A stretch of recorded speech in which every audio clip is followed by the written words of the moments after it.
So today, we're looking at quite possibly one of the best things I've ever seen in my life. How did you hear that? No, you're the best thing.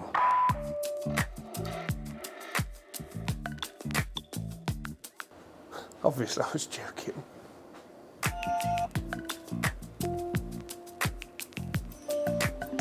So guys, as you've probably already noticed, today we're testing the Ping Blueprint T irons. Has anything ever been that good looking it's actually unattractive? No. And they're alright looking. Just alright, just an okay 10 out of 10. Yeah, just, it'll do, it will. Or as Beethoven once said, that's one of the best looking Ping golf clubs that I've ever seen. He didn't say that, alright. Blueprint T walks into the bar. This is not the start of a joke. And everybody is going to be turning its head. It is absolutely beautiful. But there's one thing that just, I don't get. Still. Why is it still nearly headless, Nick? Nearly headless? How can you be nearly headless? Like this. So, Blueprint T. T standing for tour. So these shots today either expect darts or sharks. Shanks. Darts or shanks. So, down at the ball. Oh mama. Knifephobia. There's no hiding the fact that this is not very big. Thin top line, compact head. Beautiful, but scary. Oh.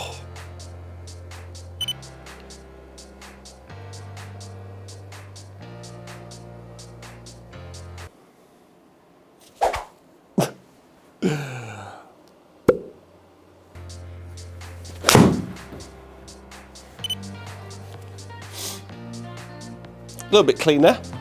Not exactly missing left, are we? Let's be honest. Oh dear. So we are starting with a 7 iron. I probably should have said that before I started hitting it, but we're going to hit a few 7s, go into the 9s, and then save the big 5s until the end.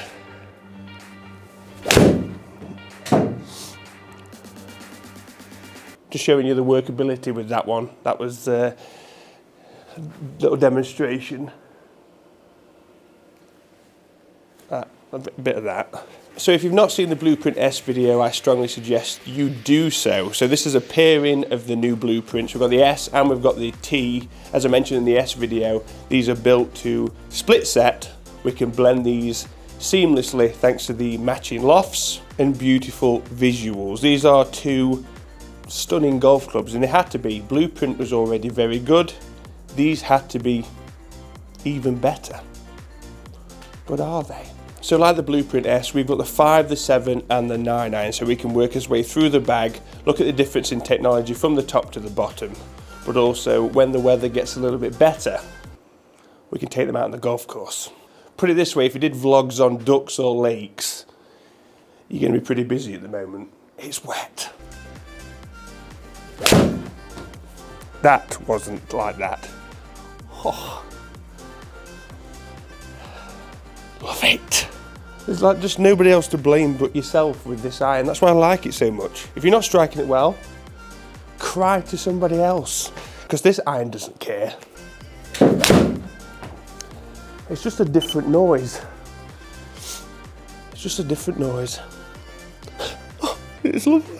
And looking at the numbers here, we're up at 6.5 RPM with a right to left ball flight, which is quite high if you look at modern technology now, and irons with a bit more beef. Obviously we're going for that lower CG, higher launch, less spin, where these are more, well it's not like that, we've got more of a higher CG, it's very wedge-like, relying on that traditional spin.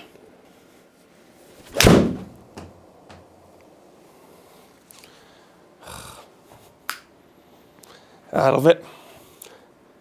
Nothing really else, not much else to say really. I just know what it's going to do. Funny thing is, if I struck every iron, my gap test I could just do in one shot, because I know that's how it's going to go.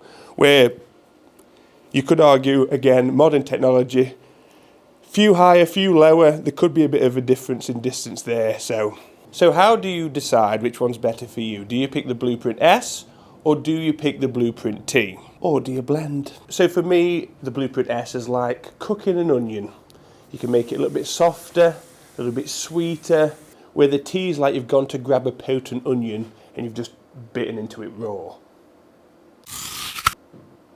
Madman. So Ping described the Blueprint T as for the highly skilled golfer who relies on workability and prefers the size and look of a muscle back. Now what you'll realise is this will appeal to a very small amount of golfers. If you struggle with strike, go for something bigger. If you don't and you work the ball well, then this is probably something you'll look at. But even tour players, if there's a chance of getting a little bit more forgiveness, they will grab it with two hands. Now 9-iron, I want to see 7,000 to 8,000 RPM ideally with this 9-iron, but again, shaping a little bit bigger. It doesn't go any smaller. It's definitely a decent size. Lots of loft as you would expect, but it looks great. Oh, yes. Don't you love it? Get in. There's no hole. 7.4, 2.9, probably slightly out of the, or higher in the face. But we'll see up towards the 8,000, I'm sure. Like there. Called it. So if you look at the Blueprint T's birth certificate, you will see that it reads it's born with an A620 carbon steel, single piece. And in terms of precision, we've got machined face and grooves. So this is for pinpoint accuracy and consistency across the entire face. That on top of a Hydro Pearl 2.0 finish. And Ping have also said, quote, the Blueprint T produced more ball speed than previous generations whilst increasing max height for green holding performance. Now, we know there's only so much tech you can fit into an iron of this size. Precision is number one, and as I said before, that means dispersion horizontally and also vertically. If you're picking these irons, you've got no issue with ball speed and distance, let's be honest. But if we can add a little bit more in terms of tech without jeopardising this pinpoint technology, sounds good to me.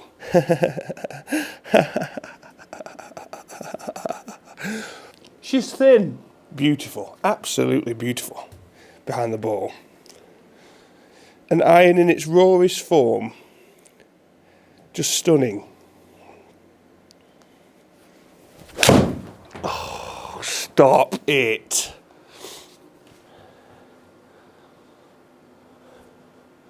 Yeah. It's just, it's everything is what it is. It's everything. Review outcome is, it's everything.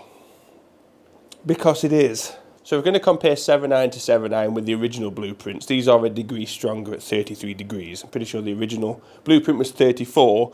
Obviously we've got that option as well of retro specs or power specs. Shaft, we've got the Dynamic Gold 120 x 100. We've got some pretty saucy specs in these, that's for sure.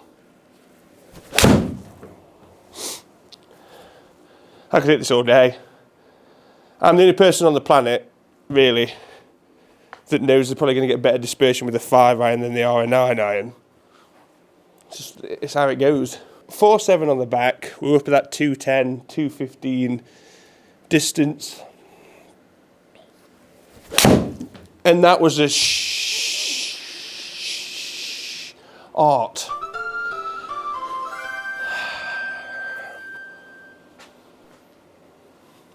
It's been a while. Oh no, the follow-up is always that. The follow-up. Bloody hell. Right, let's have a quick look at the numbers. Remove the sharks, the shanks, and the bad stuff. And let's see how good these irons really are. Well, hello there. Numbers, I did get rid of the shart. I did, I'm not going to lie. That was a factor of issue. Let's start with the 9 though. As you can see here, extremely consistent. Very tight knit group here, which is exactly what you want and exactly why you'll go for this sort of iron. And that was a very poor showing by me with a 9-iron in hand, so we can't really take too much from that. But with that right to left shape, we're still producing the best part of 7,500 RPM, which is again another reason why you'd go for an iron like this. It's almost like an extension of the wedges. We'll go to the 7, and apart from 2 big lefts, that is as tight as it comes. I mean, only me, like I say, would have a much tighter dispersion with a 7 iron to that of a 9. And I've got the confidence to know that if I hit this well at the pin, it's going to do the work for me. We're not going to have any worries of it flying too far, not spinning. This is sticking and it's going close. The hard part is getting it towards to go towards the pin, if you know what I mean. 5 iron. 5 iron, there wasn't a shot in there, it was just a figment of your imagination. But the ones that we did actually hit the head, the actual face as intended, again, no surprises. 5 iron up towards the 5,000 RPM mark. And again, it's understanding the two big differences now in irons. We've got this traditional higher CG MB, and we've got this lower CG stronger loft distance sort of iron, player's distance iron even. So you've got to basically decide what you need in your game. Do you need that distance? Do you still need that forgiveness? Obviously we all do, but some do need it more than others. So if you have any concern just looking at this on the screen, if you've got any sort of golf anxiety through the screen, then I would leave this. You know, this is consistent ball striking, which I've proven today that I'm not, and I've got myself into a lot of trouble. There are irons out there that provide that bit more MOI, a bit more stability based on toe and heel strikes. That shank wouldn't have been a shank in it with a different golf club. But it's an iron that I think, for the most part, is perfect. It's just down to the user. Blame the tools as much as you want to. Guys, that was the Blueprint Tee. Thank you so much for watching. If you're not part of Team L, please consider hitting the subscribe button and the bell notification. We've got all the 2024 products coming up, and I can't wait to enjoy them with you. All right, cheers guys, bye-bye.